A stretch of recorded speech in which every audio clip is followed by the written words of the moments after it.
here to Billingford about 5 years ago. And as you can see here, we decided to make a hole in the wall so that we could see directly through and have a straight path to St. Peter's Church in Billingford.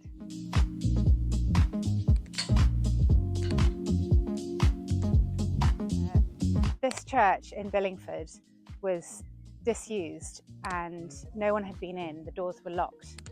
No one had been in for over 10 years. And as time rolled forward since moving in here, people started saying, we've got to get this church back open. We've got to bring it back to life. But the trouble was that birds had moved in, pigeons had moved in, and they had made a terrible mess. You couldn't step left or right without coming into contact with bird debris. It was stuck like asphalt to all the pews and nooks and crannies. And so after some really generous parishioners donated to help get things going again, this lovely lady came down to clean the church, and she quoted £25,000. And we reeled in shock. And then not 10 minutes later, she rang back and she said, the church was good to me when I was a child. I'll do it for nothing. Hi, I'm Alice, and I am a wife and mother, and I live here in Billingford, right next door to this church, St. Peter's, Billingford. Came down from Blackburn in forensic suits and masks, and they scrubbed the place back to its former glory. It took them over a week.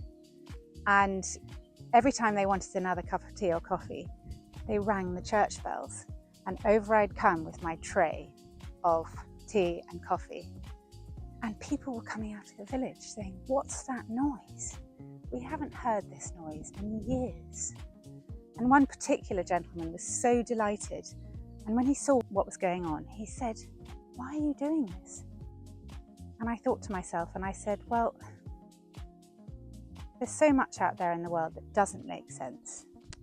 But in here, in church, out of that swirl, things just feel peaceful and things make sense. And he looked at me and he said, when are you opening up then? Our vicar, Reverend Sally Kinnis, gave her blessing for the Bishop of Lynn to authorise me to lead services here with my family, my husband, my 3 children. And we have services once a month. We've had up to 80 people come and celebrate the gates, which are now open wide, to let the King of Glory in.